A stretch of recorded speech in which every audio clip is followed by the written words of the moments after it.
Noise and sound assault us all the time. Several disciples had gathered around the Buddha one day, eager to hear his sermon.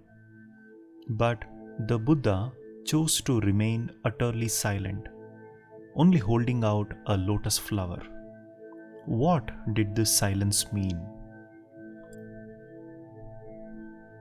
Only Mahakashyapa gazed intently at the flower and realized the inexpressible meaning of the Buddha's gesture.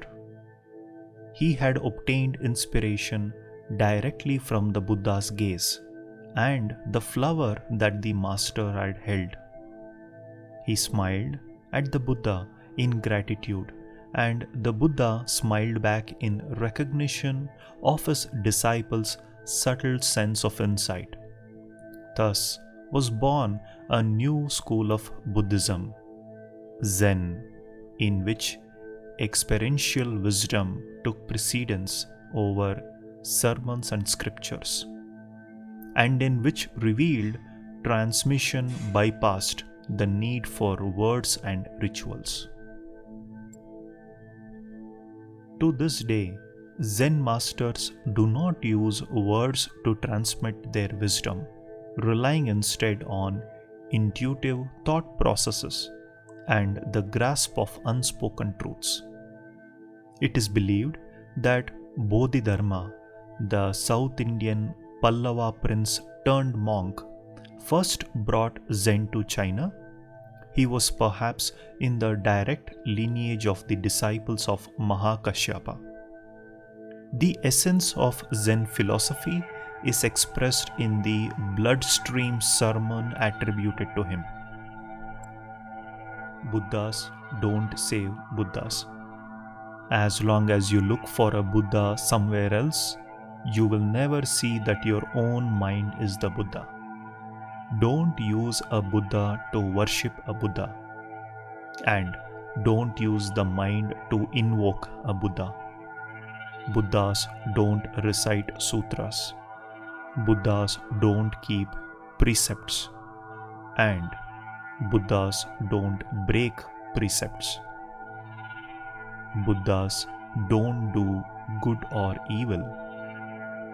To find a Buddha, you have to see your nature. Silence is looking within to find out your true nature.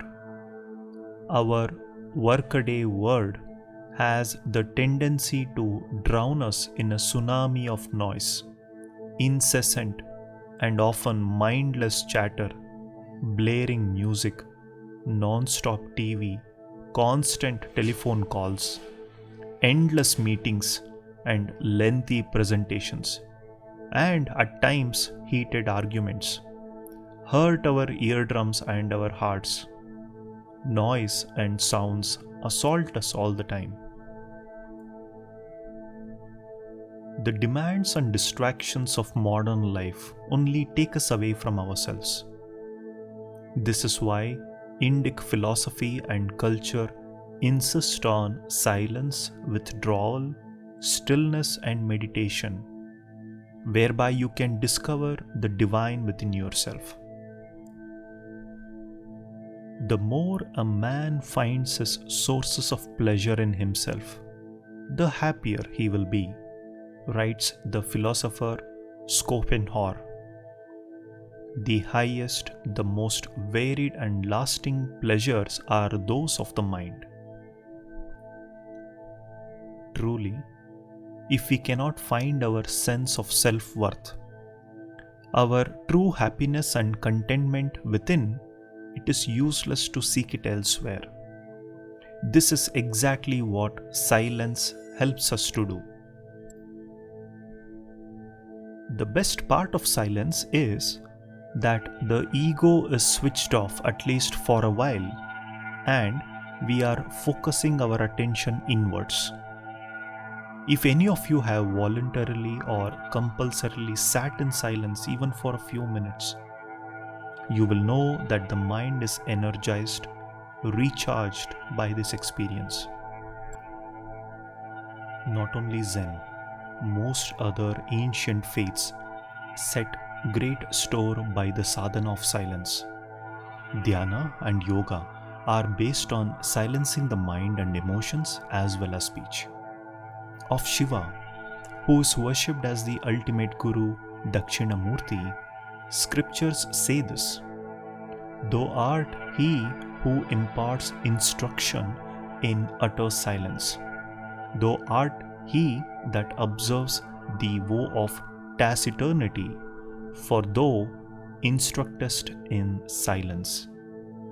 For it is said that he brought the four learned Sanakati Munis, Brahma's intellectual offspring, to the state of self realization by the power of his silence.